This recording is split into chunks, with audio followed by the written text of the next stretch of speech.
Hey, All right, so welcome to our Inspired Series bread edition tonight, guys. My name's Claire Wells. I have been with Thermomix for about 14 years. I love breads, I love baking. Making breads is probably one of my favorite things. I don't eat gluten, but I like feeding other people gluten, so I'm very happy to do everything bread related. I'm also going to show you guys how to do a gluten-free loaf, just in case there's anyone out there that eats gluten-free. And excellent, Veronica. And if you are feeding anyone who's gluten-free, you might be able to just whip up a nice quick loaf in your Thermomix. And we all know that, homemade stuff is far more price cost effective than buying it in the supermarket. So I will start by getting my, what was I going to do first? My buttermilk bread going, and then I'm going to show you the gluten-free. So I've got my two Thermomixes Mikey. here. We do use the TM7s because that's our current model. However, if you've got a TM6, a TM5, a TM31, you can do pretty sure all of the things we're doing tonight, except maybe not Meg's recipe. That one you might need, I think you can do the TM6 as well. Yeah, it's fine. Okay, awesome. Beautiful. All right, so buttermilk bread. We chose this one because it's a very basic, great loaf. We're going to do a few different ones tonight. This is the one we're turning into a loaf. And so the first thing I do is I get some buttermilk. Now, I did make some butter the other day with some cream that I bought, and the end result was I had about 2.5 liters of buttermilk to use up. So this is the perfect loaf to be able to use for that. I froze it in portions. It does go a little bit sort of slightly curdled, but it still gives you the same result.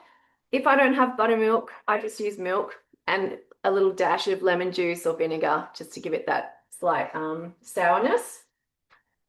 I've got some water here. So I use a little bit of warm. It will heat it up for me as well, but just give it that uh, extra bit of being able to activate my yeast. Now I'm using dry instant yeast tonight. This isn't this brand, but the one I buy is very similar. You can buy that in the supermarket. It does need to be kept in the fridge. You'll find that if you have your yeast, if your yeast is a little bit old, it won't work as well. So yeah, if you've had it sitting in the fridge or the cupboard for a long time, I recommend maybe just throwing it away and getting another lot. All right, so that one's going to heat up for about 3 minutes. What that does is we're going to activate the yeast. Now, I love to use fresh yeast. You can buy that in health food stores, yeast, and you keep that in the fridge. It does go moldy pretty quickly though, so you wouldn't be able to keep it for a long time. Yeah, great. You can, thank you, Rosie. You can keep your yeast in the freezer as well. Fresh yeast will just create a slightly more flavorsome outcome when it comes as far as like if you know what you're looking for, but it does give a better rise as well. So I find it just gives me a little bit more body into my bread. So while that's heating up, I'm going to head over to my trusty number two. This one is my Clermo mix, inspired by Meg's husband, who does what are these called? 3D printing, and my husband copied. So this one sits here on my Thermomix. I'm doing the chia and pepita gluten-free loaf. So I find this one is like a fail safe. It's super easy, super simple. The first thing I'm going to do is some milling. Now in here I've got, so what this is some brown rice, basmati, some white rice. I've done quinoa instead of the millet, just quinoa's got a little bit higher protein content, so I prefer that to the millet. I've also got whole chickpeas. Now it does say to use chickpea flour, but I only ever have whole chickpeas in my cupboard, so I've just added those into this step. So they go in. Um, and I'm going to mill that for 1 minute. Now I do need my little cap on that one because it's going to send some little bits around the kitchen if I don't, and I'll probably cut out.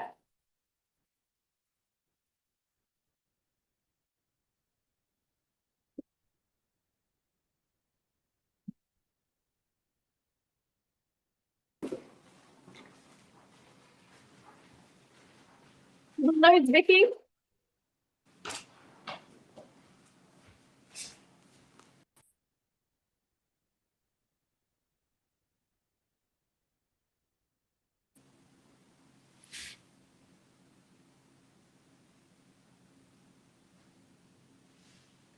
All right, am I still cut out? You can hear me? Okay, amazing. Megs, I've just made you co-host. I can't find Vicky. She's dropped somewhere and she's got two in the participants. So I'll get you to Sorry, spotlight her. I did fall out, so I've joined back, but I don't know whether I'm still spotlighted, Claire. I can do that, Claire. You keep chatting. All right, here we go. They're actually both going to sing at me at the same time, but that's okay. We'll start with next step. So what you've got here, you can see this is my milled rice, quinoa, and chickpeas. So that becomes part of my base for my gluten-free loaf. It says to get a pan set up. My next step is to put in some seeds and some arrowroot. So I've got arrowroot, chia, pepita seeds in there. I've already done the chickpea flour. So that's one of the steps. And I've just got a little bit of xanthan gum. So I'm pretty sure this is a corn-based product, but you need this xanthan gum, Xanthan. You need this in gluten-free baking because it helps to bind it together. I've made things without it before and they're literally just like spread out. So some sort of gum is essential when you're doing gluten-free. In a lot of gluten-free stuff, psyllium husks are really great. So you'll find some amazing loaves in cookie dough with psyllium husks. Oh, 2 teaspoons of that. And then a teaspoon of salt.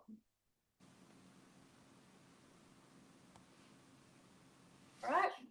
And I'm going to mix that at speed 4 and head over to my buttermilk bread. And this is why I love having two Thermomixes, because I can literally multitask and I'm just cooked the whole time. So if I'm in the kitchen, I want to make the most of being in the kitchen. All right, so I'm going to add my baker's flour. I do, like I said, I don't eat gluten, but I buy it in bulk. So I'm going to put in 500 grams of baker's flour. Now we use baker's flour. It's a higher protein content in the flour, so it's better for stretching and elasticity. If you use something like plain flour, it will be a little bit denser. You know, like a cake has the texture of a cake. You don't want that with your breads. You want elasticity in the dough. And Vicky and Michelle are going to show us some shaping tonight, and they definitely want to have the elasticity in their dough. Teaspoon of salt in this one.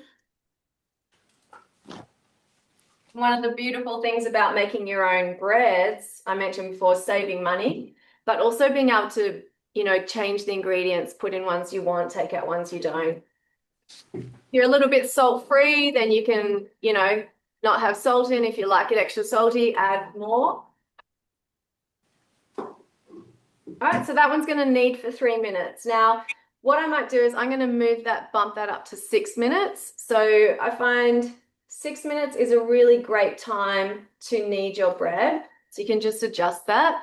The more you knead it, the more elasticity, the better it goes. You don't need to do it for too long. Some of them need for 10 minutes in cookie dough and others need for 2 minutes. So you'll work out what works for you, whether you want the time or the patience.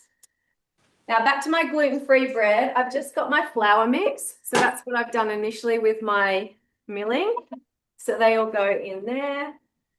And I'm just going to put in some wet ingredients now. So I've got some honey here. A little bit of honey. 400 grams of water.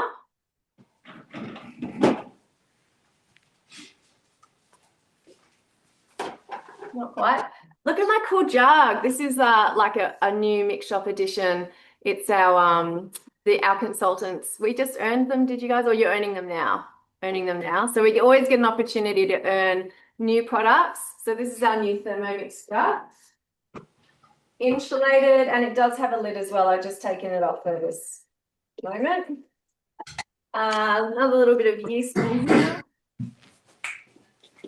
2 teaspoons or 20 grams of fresh, and I'm going to heat that up.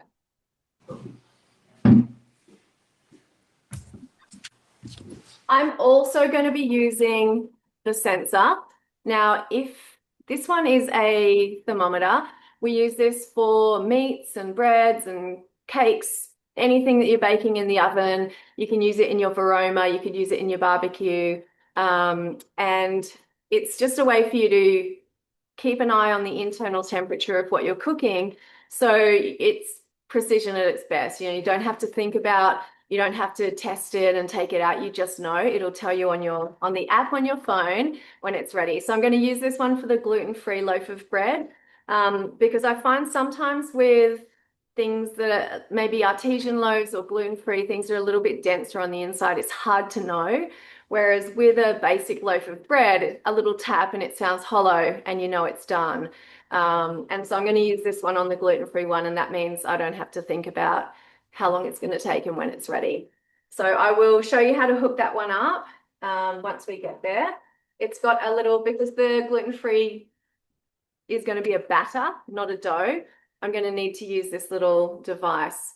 And I just slot my sensor into there. I don't do that very often that way. That's going to hold it onto the side. I think I have to go that way. That's going to hold it onto the side of my pan.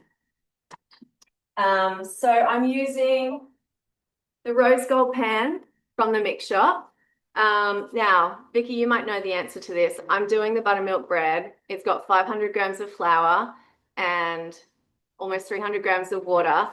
Will it explode if I put the lid on? Probably.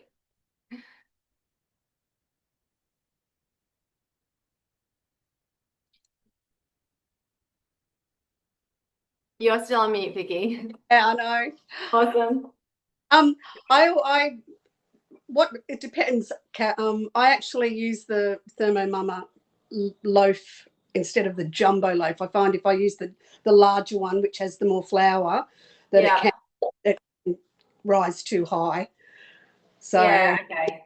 I'd be doing just a 11 that rise without the lid if that was me, Claire. Yeah, cool. So I have found this, if you want to put the lid on and do a block loaf, yeah, you don't want to have a loaf that's too big because it will literally squeeze out the sides and spill into your oven, which is kind of fun, but also a waste. So I've just put a little bit of, this is back to my gluten-free loaf, a little bit of macadamia oil and a dash of apple cider vinegar and a couple of eggs. So 2 eggs go in. And then I'm going to add my reserved flour mix. These awesome bowls from the Mix Shop, they come in 3 sizes and I just use them for everything. That goes in there. And then I'm just going to mix that one 15 seconds speed 5. So this is my other tin. It's I don't think this one's Thermomix, or it might be a long time before our rose gold range came out. So with my gluten-free, just want to make sure it's a surface. This has a silicone lining, so it's not going to stick. And I find the gluten-free doesn't stick easily anyway. I'm just going to scrape down my sides. Give that another tiny well.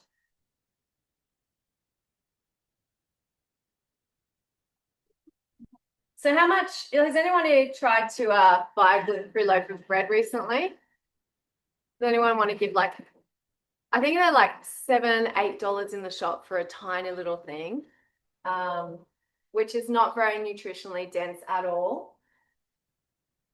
So you can see here, this is my batter. A gluten-free loaf will never be like a dough. It's always going to be a batter, which is why it's a different kind of baking or bread. So I'm going to actually just tip that straight into my loaf tin.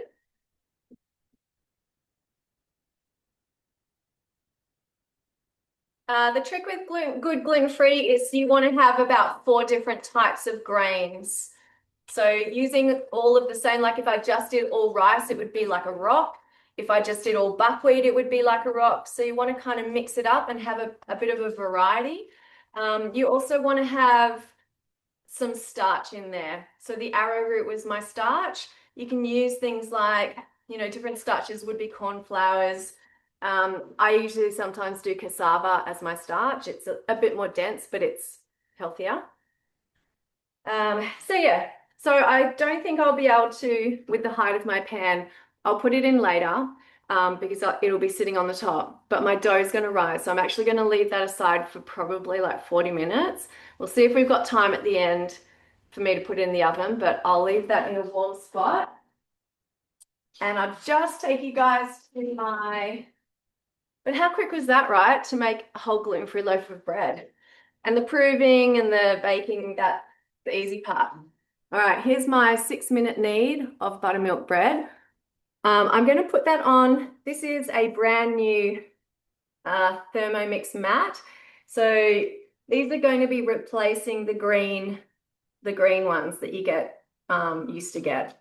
And it sticks incredibly well to my bench. It's super thin and it's a little bit bigger. Now to turn my dough out, I get myself a TM7 spatula from somewhere. Here we go, found one. I've got lots of TM6 spatulas around. Okay, and you can use the bottom of your spatula, just put it onto your blades, and then you give it a little twist.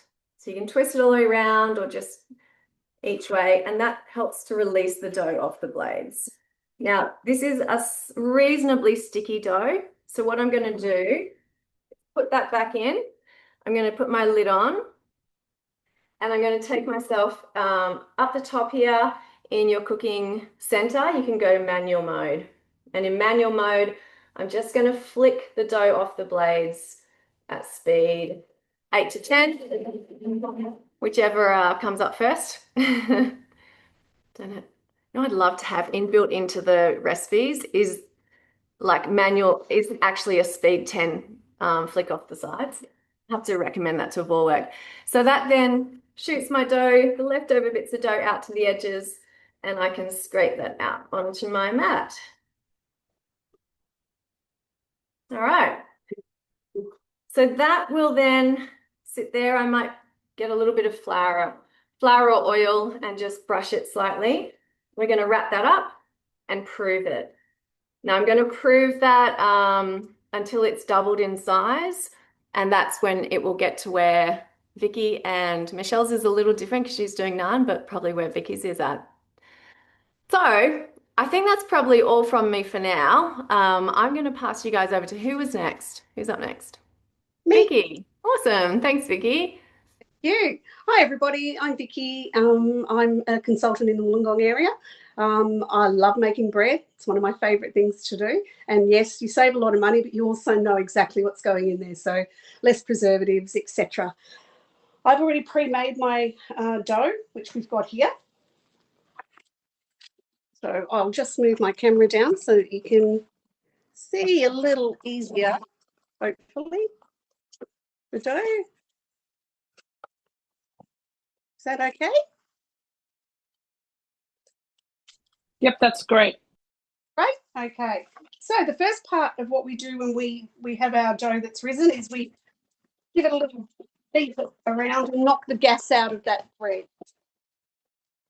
And then, of course, my favourite thing to use is one of these from the mix shop, and then, because you don't want to be cutting on your Thermomat, and we're just going to cut it down. Now, if you're wanting super perfect bread rolls, you can weigh them in the Thermomix so that you've got the right amount each time you do it. I simply just wing it a little bit, so we can just take them into different shapes. And because I am making all different types, I'm going to do some hamburger.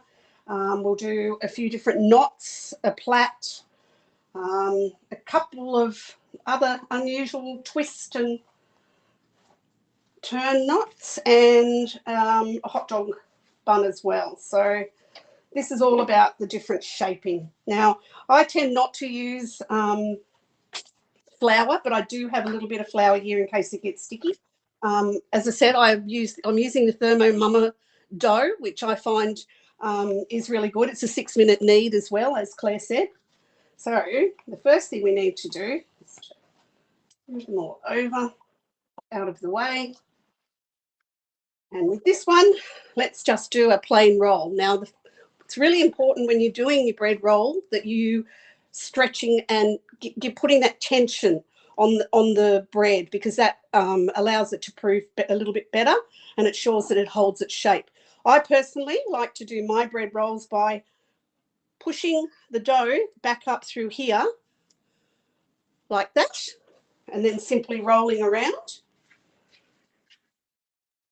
And then you've got a nice round roll, which will pop over here on the rose gold tray. I also use the mat so that it doesn't stick.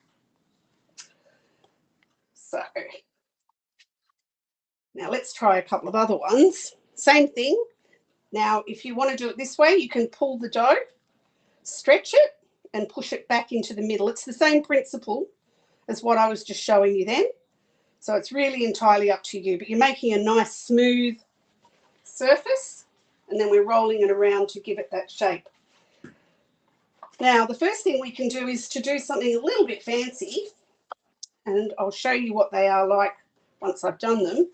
With this one, I'm just going to pop a little bit of water on top of it, and then I'm going to dip it in some sesame seeds. Now, you can try sesame seeds, you can try pepita seeds. There's a number of different seeds that you can try. And we've got quite a lot of seed on here. And what I'm going to do is to just put a cut down the middle so it looks like that, and pop it onto the tray. This is what the finished result is, so that you've got the cut, there's no seeds in the middle, and you've got seeds on either side. So that's one type that we can do. Now, I also did some pre-rolls. So let's move these out of the way, and I'll start with some of these plats that I wanted to show you. So that's 3 pieces for the plat. Actually, before we do that, I might show you quickly how to do a hot dog roll, because that's part of the premise of changing the shape. So again, pulling it tight, rolling it in. Okay, and now, after I've got that, I'm going to flatten it down. I find this helps really well to flatten it down. You can use a roller. I tend not to. I just use this. And we want a rectangle shape. Now, these are smaller rolls, as you can see. And once we've got that basic shape, we're just rolling up the edge, rolling it over, and making like a cigar shape. Folding in the ends on either side. You can give it a bit of a roll to make it nice and smooth. And that's pretty much our hot dog bun. And here's one I prepared earlier. So that's what it's going to look like. You can make them a bit longer if you want them to be longer as well. So that's that one. Now, as I said, we've got our ropes here that I've rolled out. When you're rolling out your rope, you start off with a bigger piece and you're rolling out from the middle. So like that. Doesn't matter if they're not all perfect. Doesn't have to be exactly the same, because once it all goes into the plat, you won't notice. So we push our 3 pieces together here, and we're going over. So it's just like plaiting hair. So across, across, across, and then pinching it together. Now, there's a couple of ways you can do this. You can do this flat, or if you tip it to the side and give it a little turn like this, it very much makes a different type of shape. Then you're just pinching it on the bottom, and there we've got a knot roll. And there's one I prepared earlier. So that's the sort of shape that you're going to end up with, something like that. We've, of course, got a nice big one here that I rolled out earlier, which is here. And this one is really simple to just tie into a knot. Doesn't look fancy at the moment, but that's the result that you're going to get with something like that. So over we go with that one. You can do a simple twist. said, I've got 2 here that I've rolled out. And again, pinching the top. And this one is super simple. It's just rolling it, turning it over, or you can do it this way. As I said, you can see it doesn't really matter if they're not exactly the same shape or length. And then we'll just roll this one up again, tuck it underneath, and then we've got another different type of fancy knot roll, which is more along that sort of a shape. Now, one more I wanted to show you. Actually, we'll use one of the new pieces because that one's not a stick. And I'll show you how to do the actual rolling. So the surface tension, like that. And then we're rolling it from the middle out. So pushing down a little bit. Now, one of the things that sometimes, I don't know if you've forgotten about your bread and it overproves, usually you can just degas it like I did by pushing it all down and then re-roll it and then just do a shorter second prove if that's the case. Or the other thing that I like to do if I've really overproved it is simply turn it into focaccia or pizza, because it doesn't matter if they've got the big bits of air in that particular one. Okay, so we've rolled this one out. Roll that over. Now this one, there's 2 different ways. We can turn it like, so put it in half, turn it like that, and we're rolling it together, and we end up with a little shape like that. So it's like a figure 8. Or we can do something very similar and just go the other way. I might need a bit of flour for this one. It's getting a bit stickier. Stretch it out. So we've got that nice surface tension and smooth surface to it. Roll it around a bit. And then we're rolling into a long shape again. Now, these ones I'm just doing mini rolls, so it just depends on how many you want to get out of what you're rolling for how many people, but this is just to demonstrate I've used the smaller pieces. Okay, and with this one, we're rolling them the same direction. So we're going to do a little twist like that. So that's another type that we can do. There's loads of different ones that you can do using twists, etc.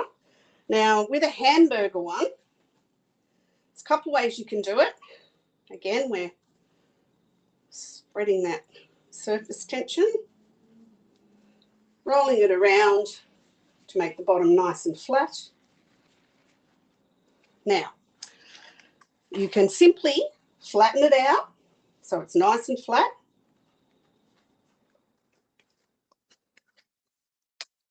But what I like to do is put another tray, when I'm doing just hamburger buns, put another tray on top, put my silicone mat over the bread, put a tray on top, and it keeps them flat. So it's pushing down a little bit and helping the dough to expand out instead of up. So that's the trick to hamburger rolls. So here's one of my hamburger rolls that I made earlier, which is pretty flat. Usually when I haven't got a plain one, but they rise a bit higher. So that is pretty much all the different types that I'm going to show you now. As I said, it's really just a matter of playing around with them, doing different sorts of rolls. You can braids, you can do all sorts of twists and knots. It just really, have a play with the dough. It's almost like quite cathartic doing it, and I love to get the grandkids involved as well, so they're happy to play with it's like playing with Play-Doh. So that's pretty much it. I usually do just a water wash over the top. You can do milk. If you do use an egg and milk wash, you'll get a much more shiny top to the bun. So yeah, that's pretty much it. Beautiful. Amazing, Vicky. Thank you so much. And your Right. rolls look amazing. Can't wait to see you guys go and try your own bread rolls and share your photos on our Thermomixers groups. Before I pass you over to Michelle, I just want to show you, I'm using fermentation mode to prove my dough. So this is just one of the ways you can speed up the proving process.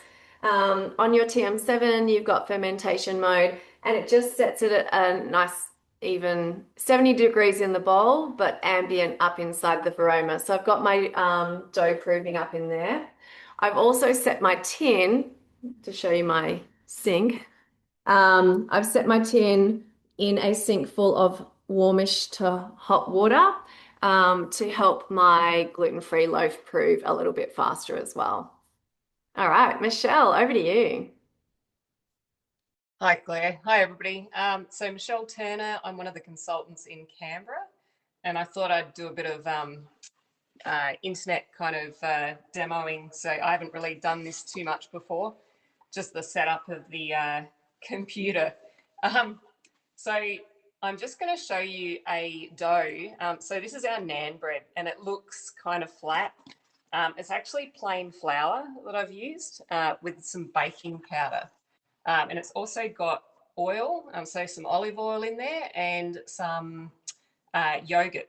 So it's pretty gooey, but you haven't done anything wrong. I also make it a little bit more gooey with a starter. So the starter you feed every day, and people get scared by starters. This thing will add flavor to any of your breads. And so what you get a stink. Like, so this lives in my cupboard and it bubbles. So it's actively bubbling at the moment because I fed it this morning. So it's kind of like your friend that you need to feed. And we're not here just to talk about starters though. So I'll get over to the naan. So what I'm going to do with the naan is kind of try and get it all into the middle. And so I'm moving that gooey dough, and you will get dough on you. And sometimes you have to go over to the sink just to wash it off. But I've got a little bit of plain flour here as well. And so what I'm going to do is add some flour on top, and also put it on your rolling pin too, because it'll stick. It's naan bread. It's as I said, it's really, really gooey dough. So it's probably a little bit more difficult to work with at times, but it tastes amazing. It saves me having to go out to an Indian shop to go and get some. And it tastes like exactly like the shop bought stuff. It's an excellent recipe that's on the Thermomix site. And you can see now I've got like a really pliable bit of dough. So what I'm going to do with that is just put it onto the mat again, put a little bit of flour again onto my rolling pin. And sometimes I even just sprinkle it on top of the dough because you really need to get this guy with Michelle, we can't see the naan. Sorry. Awesome. Thank you. All right. So you've really got to get some flour on top of that dough or it will stick. So it's still starting to stick. So you need a fair bit of flour just to get that flatter. Now, you can also pull the naan bread. So you can do that just to kind of like a pizza dough, really. And what I'm going to do is I'm going to turn the cooktop on. So now we are a little bit further away because I need the hotter element. So I'm just going to make sure that's hot. If it's not hot, it'll go pretty flat. So what this will do is it'll bubble up the dough, and it's a really quick dough to make. So I'm just going to press that dough out a little bit more again, just to make it a bit flatter. So what you'll find is your dough will come back in, it'll bunch. And so you just need to keep on pressing it out a little bit. So I'm waiting for it to get hotter so I can roll out another one. So I've got another bit of the dough here, but you see you get dough stuck to your fingers. You'll get dough stuck to your rolling pin. So just have plenty of flour available and put that on top and just see it's still sticking. So I just need a bit more flour. And you do tend to get flour everywhere when you make naan bread. So, but it's worth it. It really tastes nice if you get it right, which I haven't had a failure with the Thermomix recipe.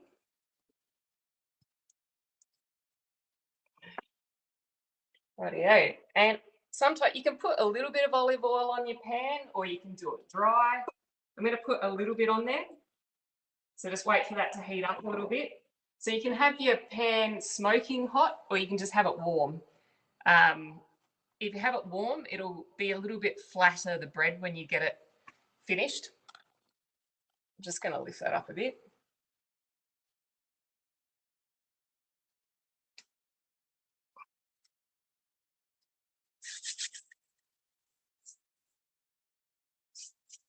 So you can host your own demo and see how we make bread.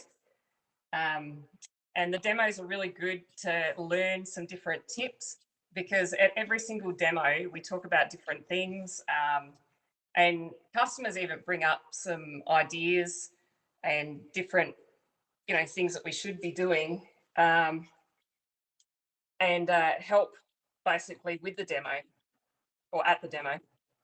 So you can see my dough is still really, really sticky. So this stuff sticks to you.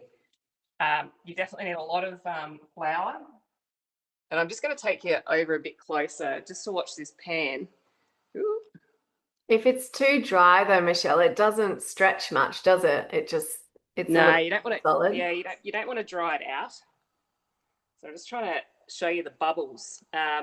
So this stuff will start bubbling up. So you need it hot enough for it to bubble, the bread. So that's bubbling up nicely. And you don't want to really turn it until it has that real bubbled effect, or else your dough, like, it goes a bit flatter. So I'm just waiting for a good bubble. And there's also that naan recipe in Cookie Dough, which has garlic and coriander and ghee. So you Yep. make up the coriander, garlic, ghee, and then you just brush it on as you're baking it and afterwards. It's amazing. You can add heaps of things to this naan bread. So you can see now we've got those real bubbles. I find with a little bit of olive oil, it works really, really nicely. I cooked one dry earlier, and I thought, no, I actually prefer the olive oil. But you could spray olive oil on as well if you want a little bit less. I just tend to drizzle. We want the flavor, Michelle. Come on. I know, it does add flavour. And so you can add Nutella on top of this. You can add pesto. You could literally add anything onto naan bread. I was thinking of making up a basil pesto, but I've had tradies here all day, so I didn't quite get around to it. But yeah, that's pretty much the naan bread finished. And so I'd take that off now and put another piece of dough on. So I'm just going to turn. Can you show it? Can you stretch it in front of the camera for us? Because we want to see that. We just want to eat it. Oh, the bread. Hang on. That little piece of naan, just like stretch it in front of us. If you can, if it's not too hot. Oh, the dough or the finished one? The finished one. Oh, I've got something popped up. Yeah. So it's pretty soft. Oh, that's hot. But yeah, it's really, really nice to eat. And it smells amazing. Yum. Thank you, Michelle. Appreciate that. All right, I think we're going to be wowed by Megs now. Megs, how's your Portuguese loaf looking? Amazing. Hi, everyone. My name is Megs. I'm a Thermomix consultant and team leader. And before getting a Thermomix, there is no chance I would have attempted to make bread. So I am the consultant that was rubbish at all of this. And it's only because I became a consultant that I have put myself in the way of having to learn things. So this is something that I learned to make, and I make it regularly because it's such a wow factor that I can turn up with this beautiful Portuguese bread. So it's called pão de água. If you can see the screen here. And the cool thing about this recipe is that you can choose a medium size or a large size, and just by literally pressing you can change the size. And I was today years old when I learnt there's a video that you can actually watch on your screen, because we have a 10-inch screen with the TM7. And doesn't that look amazing? What I think for this particular recipe is so cool is it is like sourdough. See those big air bubbles? Except it is so much easier because I don't have to have a starter. I don't have to sing to the starter. I don't even know how you have a starter. I missed the COVID sourdough phase. Like, I feel like at some point in my life I would like to know about that. But right now I'm just very happy with my Portuguese water bread. And I have a colleague who is Portuguese, and I made this and I took it to work, and he was so impressed and was like, this is my childhood. Here in the kitchen at work, he was like disappointed that his tasted so worse, so compared to what I could make. So for Christmas I made him a Portuguese water bread, and I gave him, sometimes people give gifts in the office and stuff. I gave him. So he was very kind, and he cut a piece and we had it, but then he's like, okay, I'm taking this home now. And he took his Portuguese water bread home. So one of the most important instructions I learnt about this was do as you're told. Follow the instructions and don't deviate. So some people are way better at cooking than I am, and they can, they're confident they can change things or they can do other things. I don't. I'm a terrible cook. I actually use the sensor that Claire has because it takes out the guesswork. I'm not using that tonight, but that is super helpful, and it's actually available right now as a host reward. So you can get your very own sensor, which takes out the guesswork when you are baking, because it just helps you know about the temperature, and it adjusts depending on the oven. Because we all have an oven, and our oven is our oven, and it works the way it works, and sometimes they're different to other people's ovens. So having the sensor is just our little way of helping you be able to navigate that. So Portuguese water bread, there is literally 4 ingredients. What is so cool is you can do 31, 5, 6, or 7. It's ridiculously easy. Obviously, it's not as pretty on the other versions compared to the 7 because you don't have these beautiful pictures. For the 550 gram, it's 280 grams of water. So we pour that in. And then Claire talked before about the baker's flour. So I didn't know about baker's flour until I became a Thermomix consultant. And now I buy it in a 10-kilo bag, and it goes in the cupboard, and I feel very sanctimonious about that. But tonight I just got this from the supermarket because I knew that I couldn't make it without the baker's flour. Then we have the instant yeast, which Claire told us. So it's best to pop that in the fridge when you open it to preserve it. I need to tell you that the first time I used yeast, I didn't know how to use it, and I just stuck it in the flour and then kept going. And the pizza dough was terrible. I've learnt a lot since then. And then the last little thing is salt. So this is the salt that I get. But the instructions really are place water and flour in mixing bowl, and we know how to do that. And we mix for 18 seconds on speed 6. That's it. That's all we have to do. And then it says leave to hydrate for 40 minutes. So that was the best instruction I got, was just do as you're told. So I set a timer for 40 minutes and I go away.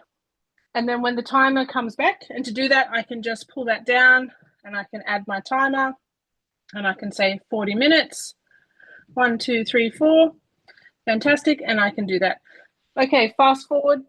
Oh, hello, everybody. Welcome back. I have done exactly what I needed to for the last 40 minutes, and I did not touch my Thermomix bowl. So cool at the moment having a second bowl with your TM7, because you can just let that bowl sit over here and do nothing for 40 minutes, and you can do something else in that time. Because the next step is we're going to add our yeast. So in this recipe, the smaller one, it's half a teaspoon of yeast and 5 grams of salt. So what I do, now someone can correct me, but someone said that yeast and salt at the same time, it does something sciencey where it doesn't work as well. So I put in half a teaspoon of yeast, and then it's going to knead. In the smaller version, it's for 5 minutes, and in the bigger version, it's 7 minutes. So I let it knead for 30 seconds with just the yeast, and then I add in the salt. And I just do 5 grams of salt and add it in, and then it just kneads. Now, the next step is amazing because I'm going to do nothing for the next 2 hours. How great is that? The next instruction says, leave to rest in mixing bowl until it's doubled in size, approximately 2 hours. So towards this time, preheat the oven to 250 degrees and dust a baking tray with flour. So I do have some beautiful rose gold baking trays, but tonight I'm using this one. I put some baking paper on and I've already dusted it with flour. So this is where it's going to get interesting. I need you to know that I have washed my hands because they're about to get messy. And this was a big learning experience because this is a very wet dough. So I'm going to show you my tray now. And when I turn the dough out, so it's going to proof in there, but sorry, didn't think this through. I'm actually going to put some olive oil on my hand because it's going to help me. Let's see how I do this one-handed. Didn't think that through. Because this is such a wet dough, I'm actually going to just very carefully bring that dough out of the bowl, and it's super, super wet. So see how, can you see? There we go. So it's coming out the bowl. I can probably put that back in there. Now, because I put that olive oil on my hand, I forgot to get it on the other hand. Oh. Is that the half size, Megs? Yeah, this is just the half size. So usually I'm better because I've got the bigger dough to work with. So I'm just going to put a little bit there like that, just to get that on my hand. So basically, I'm trying not to do too much to it. Ooh, oh my God. It's just like the blob. But I'm trying very carefully, and I'm doing a terrible job because of the pressure of this. But this beautiful little blob, I'm very carefully going to pop on my tray, but I tucked it under. So similar to Vicky, you did such an amazing job. The difference is we don't want to let our little air bubbles out. So this is our very, very precious baby, and it's been proofing for 2 hours. So we want to, sometimes you can make it a little bit more elongated when you're cleverer than I am. But you know what? This just makes it artisanal. And people pay a lot of money for this type of bread. So the last little step is using a sharp knife. Here is a sharp knife. You make a slit. This is that fancy, you know it's really artisanal bread. So you just make a slit in that.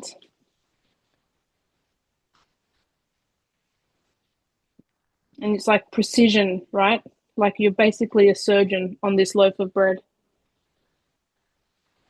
And then that's going to go into the oven. For on this size, it says 20 to 25, so 15 to 20 minutes at 250 degrees until the loaf sounds hollow. Now, I wanted to show you one that I prepared earlier, but I just have to wash my hands. Did someone want to say something just that second? Yeah, I bought one of these. What are these called? This is a lathe or something. Does anyone know what that's called? Portuguese water bread, pau de agua. This is it like does the slicing on top of the dough. So you can get this. It's like a little razor blade type thing. So I did get this from the mix shop. I don't know if we sell them anymore, but you can find them in any kitchen shop. And they just do beautiful cuts, and you can do, shapes and decorations on top of your bread. Yeah. So one of the best things about being a consultant is you get to say, here's one I prepared earlier. But what's cool is that when you hear that hollow sound, it's very satisfying. I don't know, can you hear it? It sounds similar to that. It's very nice. But I also wanted to show you, just because I couldn't help myself, because once you start cooking this, you just want to cook it forever. Here's another one I How made many have you earlier. been making, Megs? You've been baking Well, all day. yeah, but I didn't do a lot because it's 5 minutes prep time and it's 2 hours that I sit and do anything time. But I just wanted to show you the bubbles and like those, that's fancy bread, everybody. And this is what impressed my colleagues so much. And this is what you can impress people with when you make pão de água, so this Portuguese water bread. So that's my little session. I don't know if anyone had any questions about any of that. Well, thank you, Megs, and that is actually also one of my favorite breads to make, along with mixed ciabatta rolls that you can get on Cookie Dough. That's another favorite, but that one is a little bit more involved than the Portuguese loaf. So I'm just going to show you my dough is beautifully done. Like it's really warm underneath where it was in the fermentation mode of the Varoma, and you can see the stretch in the bread. So it has doubled in size. This is a little bit sticky as well, as with the others. None of us have had a very non-sticky dough today. Vicky's was a little bit. Rather than flour, I'm with Megs. I like to have a bit of oil on my hands. And I'm just going to show you with this one. I do want to get rid of the bubbles. So I do want to press this one down because it's going to do a second proof. All right. And so you can either put this into the tin like this, or there's this beautiful fruit loaf on Cookie Dough, hands down winner. It gets you to put it into 3 sections. So you put it into 3 sections. I like to tuck it under. You can feel it sort of smoothing and warming. So you'll put that into your tin. So you put the one lot and then the next one. So this just gives that little bit of a stretch, helps reactivate the yeast in the bread for another proof. You put that in next to it. And then the final one. And that one just sits in. And so I'm going to now let that prove a second time in my tin until it's probably 3/4 of the way up or doubled in size again. And then I'm going to put that into a hot oven and bake it for not too long. So that's my buttermilk bread.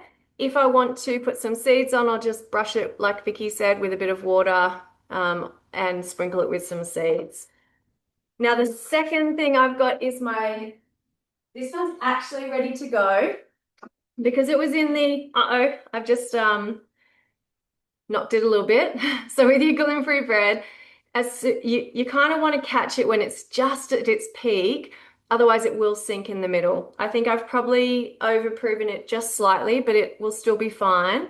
I'm going to put my sensor in now. I don't think I'm going to need this part actually. I think I'm just going to put that straight in like that.